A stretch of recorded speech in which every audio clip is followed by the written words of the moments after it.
नमस्कार, स्वागत है आपका। मैं हूं आपके साथ हिमांशु दीक्षित। देश का एक बार फिर सुलगाने की कोशिश हो रही है। कोई खुलेआम भगवान कृष्ण पर बेहुदी टिप्पणी कर रहा है तो कई यूनिवर्सिटी में भारत विरोध के नारे लग रहे हैं।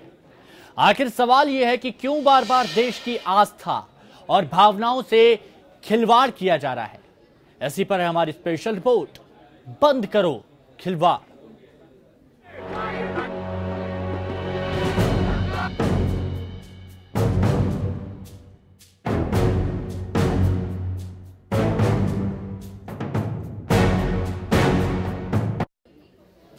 जेएनयू में देश विरोधी नारेबाजी का मुद्दा तो लगातार फिजाओं में गूंजता रहा है। ये आग कई और विश्वविद्यालयों में भी रह रहकर सुलग उठती है, जहां से देश विरोधी नारों के स्वर उठते नजर आते हैं। ताजा मामला जादवपुर विश्वविद्यालय का है, जहां एक बार फिर देश विरोधी नारे लगाए गए हैं। विश्वविद्यालय के अंदर देश विरोधी नारों का वीडियो वायरल हो रहा है। यहां छात्र आरएसएस के एक कार्यक्रम का विरोध करते करते कश्मीर और नागालैंड की आजादी के नारे लगाने लगे। इस बार भी ये छात्र वामपंथी संगठनों से जुड़े थे।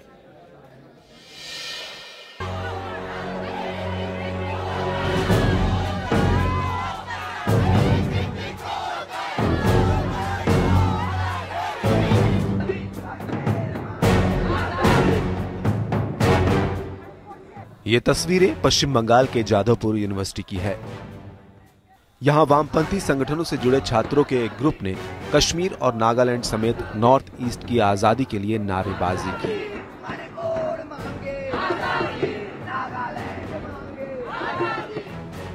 ये छात्र यूनिवर्सिटी में राष्ट्रीय स्वयंसेवक संघ की सेमिनार के खिलाफ प्रदर्शन कर रहे थे।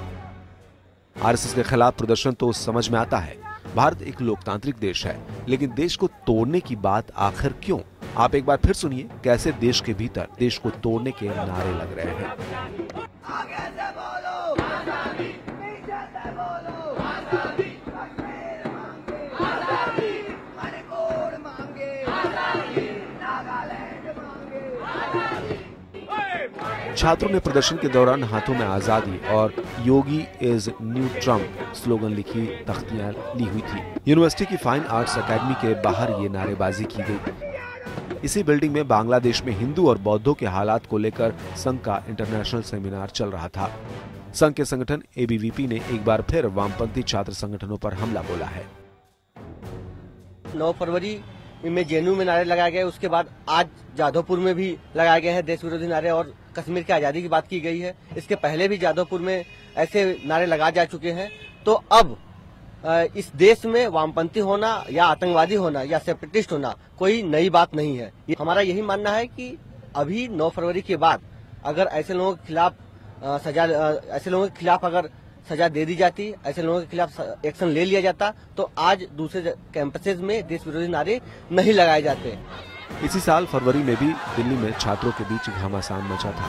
घटना का जो वीडियो सामने आया उसमें वामपंथी छात्र संगठन आइसा के विद्यार्थी खुलेआम देश विरोधी नारे लगा रहे थे। जरा आप भी देखिए उस दिन आखिर प्रदर्शन के दौरान क्या हुआ था।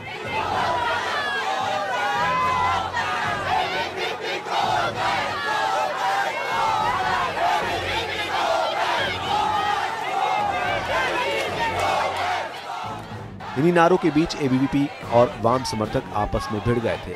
जेएनयू में भी इस तरह की नारेबाजी हुई थी। तब जांच के दौरान बात सामने आई थी।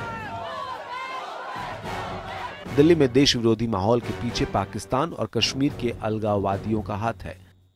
कांग्रेस तो उल्टे आरएसएस को ही इन नारों का जिम्मेदार मानती है। आरएसएस ऐसे मामलों को छेड़ता है। ऐसे ही जो एक गंभीर बात होनी चाहिए हमारे राष्ट्रवाद के बारे में, उसको उन्होंने संक्षिप्त में कह दिया है कि या तो आप भारत माता की जय कहो या पाकिस्तान चले जाओ।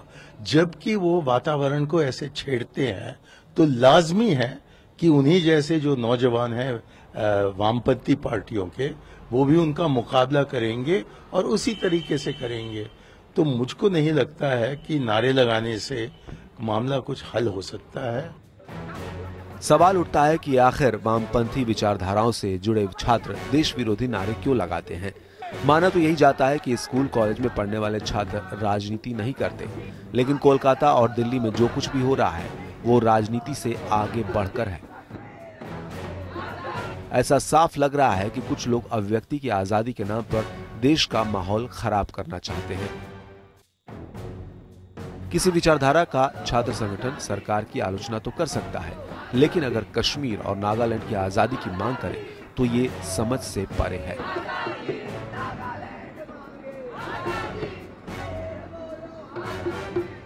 हालांकि वामपंथी पार्टियां इस प्रदर्शन को जायज ठहरा रही हैं, लेकिन ये मानती हैं कि भारत विरोधी नारे नहीं लगने चाहिए थे।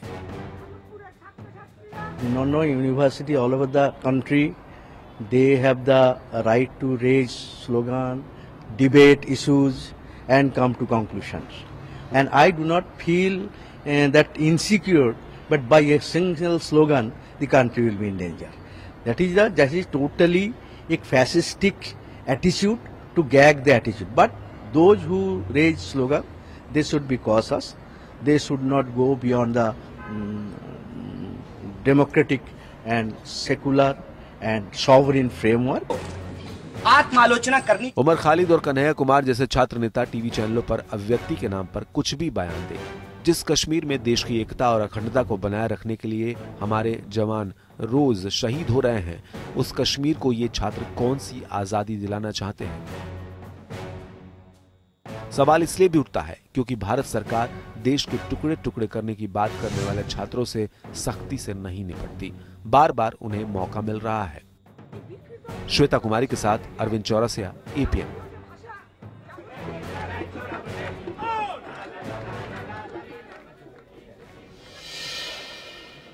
एक तरफ कश्मीर वादी में आतंकवादी हमलों में एक के बाद एक हमारे जवान शहादतें दे रहे हैं। लगातार भारत की बेटियों की मांग का सिंदूर उजड़ रहा है। शहीदों के बूढ़े मां बाप और बहनों की आंखों में आंसू थमने का नाम नहीं ले रहे हैं। ऐसे हालात में किसी भी विश्वविद्यालय के कैंपस में राष्ट्रद्रोही नारे लगाना कितनी तकलीफ पहुंचा सकता है, उसकी सिर्फ और सिर्फ कल्पना ही की जा सकती है।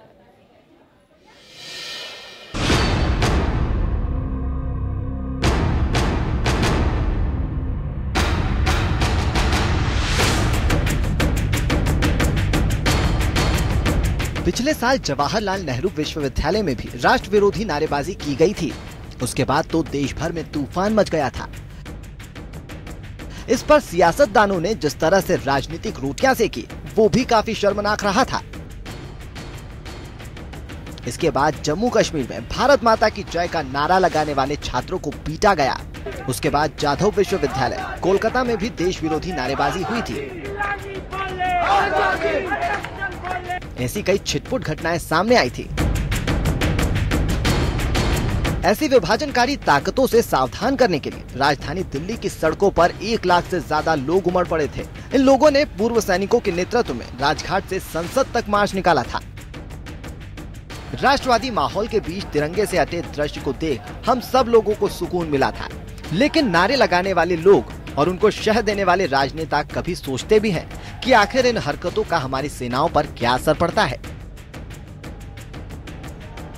जो ये पिक्चर है, ये मेरे साथी हैं। जब हम जा रहे थे तो he was leading that platoon, और जो चावल के जो खेत थे उनमें से फायर आया, तो अमरदीप को 2 गोलियां लगी। एक गोली आर पार हो गई और एक अंदर ही रह गई थी। तो मेरा कहने का मतलब ये है कि एक ये लोग हैं जी, एक ये लोग हैं जो यहाँ बैठे हुए हैं, जो शहीदों के परिवारों के लोग बैठे हुए हैं, और एक तरफ वो लोग हैं जी, जिनका दिमाग पता नहीं किस डायरेक्शन में जा रहा है। वो मुल्क को क्या संदेश देना चाहते हैं, वो क्यों ऐसा बोल रहे हैं? देश को असली खतरा बाहरी दुश्मनों से नहीं, बल्कि अपने ही घर में अपने ही लोगों के दिलों में पनप रही उस विचारधारा से होता है जो उसकी बर्बादी का सपना देखते हैं। उसी देश की हवा में सांस लेकर, उसी देश का अन्न खाकर और उसके ही साए में जीकर उसको ही बर्बाद करने की बातें करने वाले लोग कौन हैं, ये शायद आपको बताने की जरूरत नहीं है। ऐसे लोग अपनी इस घटिया सोच को अभिव्यक्ति की आजादी जैसे कुतर्कों से सही साबित करने की कोशिश करते हैं।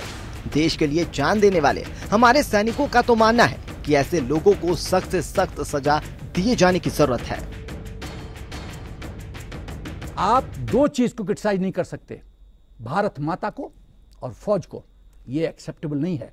तो जब तक हम एक लक्ष्मण रेखा नहीं ड्रॉ करते हैं कि कोई भी इस लक्ष्मण रेखा को क्रॉस करे, तो हमारा देश जो है ये राष्ट्रद्रोह की जो परिभाषा, उसको परिभाषित करने की जरूरत है। कौन है अफजल गुरु जिसको सुप्रीम कोर्ट ने दोषी ठहराया, उसको हैंगिंग किया, और उसके ऑनर में ये हो रहा है?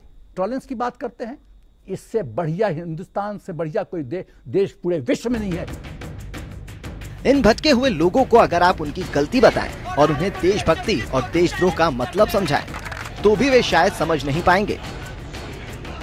लेकिन अपने प्राणों की परवाह न करते हुए देश को महफूज बनाने वाले हमारे सैनिक इन भटके हुए लोगों को देशभक्ति का असली मतलब आसानी से समझा देंगे। अरे वहाँ क्या बंदूक? दो सैनिकों की बातचीत पर V7 पिक्चर्स का बनाया गया ये वीडियो महज 2 मिनट में बेहद ही असरदार ढंग से देशभक्ति और देशद्रोह का अंतर समझाता है।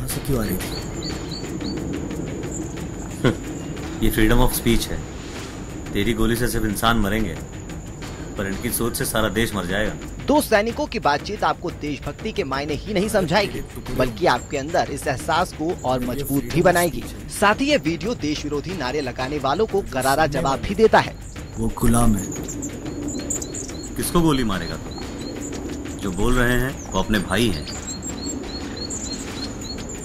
जिसने अपनी माँ को दिल से निकाल दिया, उसके साथ सारे रिश्ते खत्म। और अफजल गुरु की बरसी मनाने वालों को संदेश देता है कि वो एक आतंकी से ज्यादा कुछ नहीं था। जाधवपुर की घटना से एक बार फिर ये सवाल उठने लगे हैं कि क्या छात्र पढ़ाई छोड़कर किसी के बहकावे में आकर देश विरोधी हरकतें कर रहे हैं।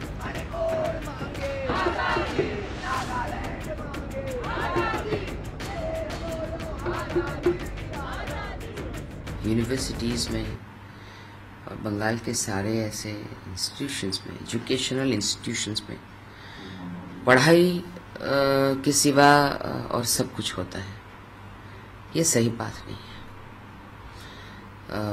उनको अगर पॉपुलैरिटी चाहिए, थोड़ा सा फेमस होना है, तो थोड़ा सा अच्छा काम करके फेमस हो सकते हैं वो लोग। किस चीज की आज़ादी चाहिए, किससे आज़ादी चाहिए, ये उन लोगों से पूछना चाहिए जरा। और ऐसे ऐसे एंटी नेशनल तत्वों पे अगर भारत के विरुद्ध नारा है तो उस पर कार्रवाई होनी चाहिए बिना रुके हुए। कॉलेज और विश्वविद्यालय राजनीति के फलक की प्रयोगशाला होते हैं। छात्र राजनीति ने ही देश को बड़े बड़े राजनीतिज्ञ दिए हैं। यही तो अभिव्यक्ति की स्वतंत्रता है। लेकिन क्या आज के छात्र इस सीमा को लांघ नहीं रहे हैं? सुरक्षा बलों के साथ मुठभेड़ में मारे गए बुरहान वानी को शहीद करार दिया जाता है और भारत के हजारों टुकड़े होने के नापाक मंसूबे पाले जाते हैं।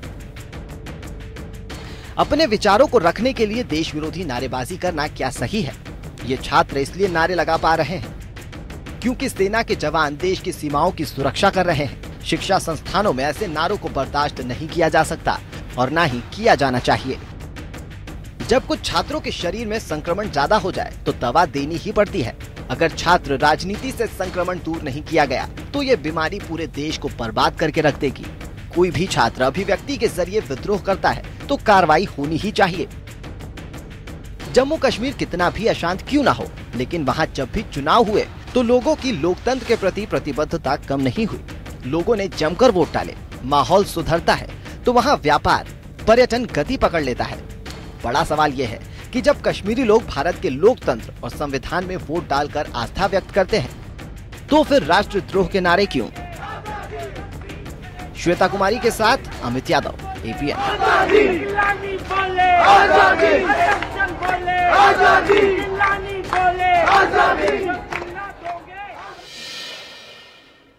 जादवपुर में देश विरोधी नारों से आम लोग बेहद नाराज हैं। आम जनता का गुस्सा सोशल मीडिया के साथ साथ कैमरे पर भी फूट रहा है।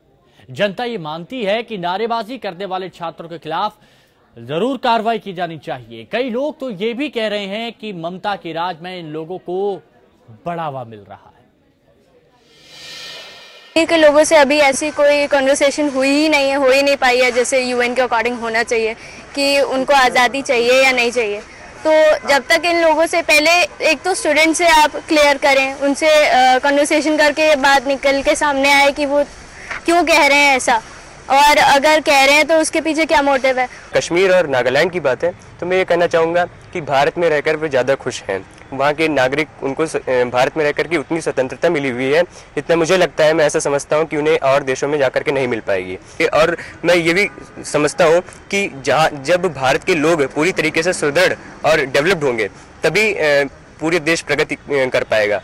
कोई भी राज्य, कोई छोटा सा राज्य प्रगति करने से पूरे देश की प्रगति नहीं होती है। छात्रों के द्वारा बयानबाजी का कार्यक्रम चल रहा है, छात्र स्वयं नहीं कर रहे हैं। जैसे बंदूक किसी के कंधे पे रख करके चलाया जाता है, ऐसे ऊपर के आला जो फरहान है उन्हीं के द्वारा छात्रों के कंधे पे बंदूक रख करके काम किया जा रहा है। यहाँ लोग नहीं बैठे हैं, कुछ कश्मीर में बैठे हैं, कुछ पेशावर में बैठे हैं, कुछ दक्षिण भारत में बैठे हैं, उन्हीं के द्वारा छात्रों को भ्रमित करके ऐसा काम किया जा रहा है। छात्रों का कोई दोष नहीं है, उन्हीं के द्वारा काम। स्वराज अभियान के संस्थापक सदस्यों में एक और आम आदमी पार्टी के पूर्व नेता प्रशांत भूषण भगवान कृष्ण पर दिए बयानों को लेकर बुरे फंसे हैं। मथुरा में प्रशांत के खिलाफ शिकायत दर्ज कराई गई है तो दिल्ली में एफआईआर। उधर लखनऊ में मुकदमा रविवार को ही दर्ज करा दिया गया था। बवाल बढ़ता देख प्रशांत ने भी अपने ट्वीट्स पर सफाई दी है।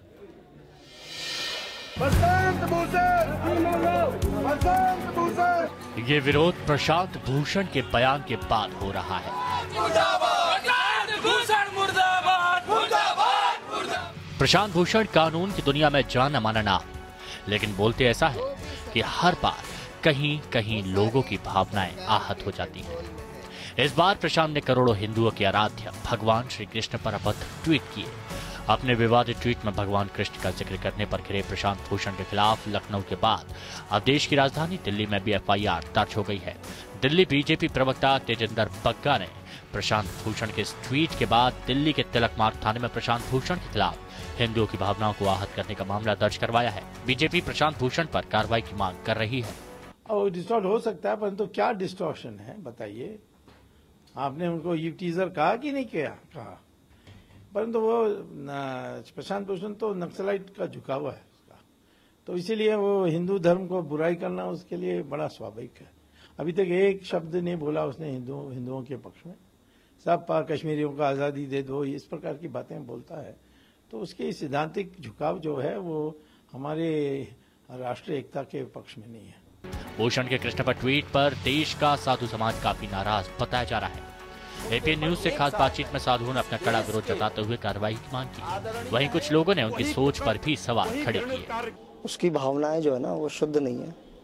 भगवान कृष्ण को समझा नहीं उन्होंने जिस तरीके का उनके अपने विचार हैं, भाव है, कृष्ण भगवान को उन्होंने उसी तरीके का समझा होगा। ये उनकी दूषित मानसिकता है जो उन्होंने इस तरीके का अपना कोई वक्तव्य, कोई ट्वीट किया है। जो हम ये कहना चाहते हैं, जो भगवान कृष्ण ने जो लीला करी है ना, वो ऐसी कोई चीज नहीं है जो पूर्ण ब्रह्म पुरुषोत्तम है। योगी राज हैं कृष्ण, योगी राज हैं।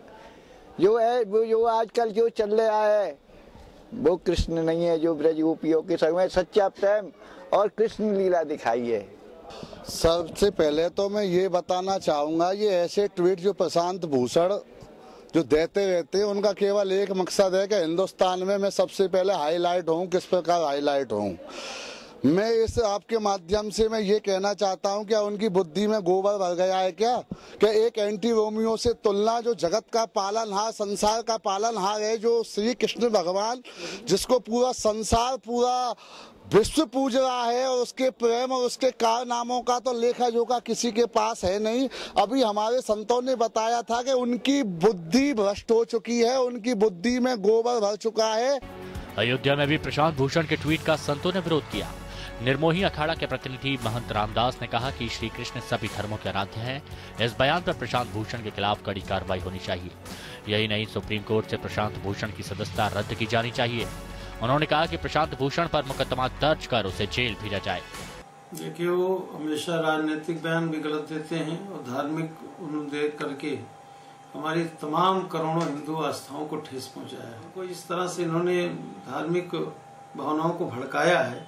ऐसी स्थिति में उनके ऊपर एक मुकदमा चलाना चाहिए और उनकी जिस पार्टी के सदस्य हैं उससे सदस्यता खत्म होनी चाहिए। देखिए, प्रशांत भूषण जी जो हैं वो बेसिकली कम्युनिस्ट थिंकिंग के व्यक्ति हैं, और आप जानते हैं कि जो कम्युनिस्ट रहे हैं उन्होंने वो धर्म को अफीम माना करते हैं, और उनकी नज़र में ईश्वर नाम की कोई सत्ता नहीं है, इसलिए वो ईश्वर पे विश्वास नहीं करते। ये व्यक्ति वैसे भी देशद्रोही रहा है, और आपने देखा होगा कि कश्मीर को अलग करने का इसने पूरा हिसाब भी बनाया था, और ये सपोर्टर था इस बात का कि राष्ट्र में जो भी अलगाववादी तत्व हैं उसको ये सपोर्ट कर रहा था। बवाल बढ़ता देख प्रशांत भूषण ने उत्तर प्रदेश की योगी आदित्यनाथ सरकार में सक्रिय हुए एंटी रोमियो स्क्वाड को लेकर की अपने ट्वीट पर सफाई दी। प्रशांत भूषण ने ट्वीट कर अपनी सफाई दी और कहा कि उनके ट्वीट का गलत मतलब निकाला गया है। उन्होंने कहा कि मैंने केवल एंटी रोमियो स्क्वाड पर अपनी राय रखी है, न कि धार्मिक भावनाओं को आहत करने का कोई इरादा था। प्रशांत भूषण ने रविवार को एक ट्वीट कर उत्तर प्रदेश की योगी आदित्यनाथ सरकार पर हमला किया था। अपने ट्वीट के जरिए प्रशांत भूषण ने लिखा था कि रोमियो ने केवल एक महिला से प्यार किया था, जबकि कृष्ण छेड़खानी करने के लिए जाने जाते थे। क्या आदित्यनाथ के अंदर हिम्मत है कि वो अपने निगरानी दल के सदस्यों को एंटी कृष्ण स्क्वाड बोलेंगे? इस बीच प्रशांत भूषण की विवादित टिप्पणी के बाद अब डैमेज कंट्रोल के लिए स्वराज इंडिया के दूसरे प्रमुख नेता योगेंद्र यादव को आगे आना पड़ा है। योगेंद्र ने एक फेसबुक पोस्ट में श्री कृष्ण की तमाम खूबियों को बताते हुए कहा कि 33 करोड़ देवी देवताओं में सिर्फ कृष्ण को ही पूर्णावतार कहा गया है। खैर, सफाई कुछ भी दी जाए, करोड़ों लोगों की भावनाओं से खेलने का हक किसी को नहीं। यह हिंदू धर्म की सहिष्णुता ही है कि इतना कुछ कहने के बावजूद लोग आसानी से बच जाते हैं। जरा सोचिए, अगर प्रशांत भूषण ने ऐसी ही टिप्पणी किसी और धर्म पर की होती तो क्या वो बच पाते? श्वेता कुमारी के साथ bureau report, APN। Prashant Bhushan पर आम लोग और बुद्धिजीवी क्या सोचते हैं वो भी आपको सुनाते हैं। कुछ लोगों को मीडिया में बने रहने की आदत हो गई है, अगर वो ना आए तो कुछ न अपने पर ही न्यूज़ बनवा लेते हैं, तो उसके बारे में कुछ नहीं कहा जा सकता है। ऐसे लोगों को अगर मीडिया इग्नोर करना शुरू कर दे तो शायद उनकी भाषा भी बंद हो जाए। उत्तर प्रदेश सरकार के द्वारा एंटी रोमियो का सवाल है, ये छेड़छाड़ के संदर्भ में है, प्यार के खिलाफ उत्तर प्रदेश के मुख्यमंत्री नहीं है, और न उसका ये संदेश है कि हम प्यार करने वालों के खिलाफ हैं। उन्होंने कई बार कहा भी है कि जो लोग सहमति से, स्वेच्छा से बैठे हुए हैं उनके खिलाफ कुछ नहीं किया जाना चाहिए, लेकिन उसको भगवान श्री कृष्ण के साथ जोड़कर, पौराणिक चीज़ों को जोड़कर, ये सिर्फ अपने आप को इनकी विकृत मानसिकता दिखाती है। देखिए, आजकल जिस तरह का माहौल चल रहा है वो ये सही है एंटी रोमियो, पर मेरे हिसाब से अगर दो लोग म्यूचुअल अंडरस्टैंडिंग के साथ एक जगह हैं तो ये अगर उसको परेशान करा जा रहा है तो ये गलत है। नहीं, इस चीज़ को हम नहीं मानते हैं। एक लड़की से प्यार होता है ये तो सही है, मगर एंटी रोमियो बनाना भी ठीक है, मगर अगर दोनों लोग मर्जी से घूम रहे हैं तो उनको टच नहीं करना चाहिए। मेरे हिसाब से ये जो बयान है ये बहुत ही बेफिजूल है। इसका एंटी रोमियो स्क्वाड से कोई लेना देना नहीं। ये सिर्फ एक बयानबाजी है जो कि उन्होंने सिर्फ बोल दिया है, खुद भी शायद उन्होंने नहीं सोचा कि वो क्या बोल रहे हैं। First of all, Krishna ji को हम इन सब चीज़ों से कंपेयर नहीं कर सकते। दूसरी चीज़, एंटी रोमियो स्क्वाड एक कॉज के लिए है, प्लस ये एक एंटी रोमियो स्क्वाड है, ना कि एंटी रोमियो जूलियट स्क्वाड। तो आई थिंक ये जो बयान है इसका इस चीज़ से कोई लेना देना नहीं है। तो फिलहाल स्पेशल रिपोर्ट में मेरे साथ इतना ही।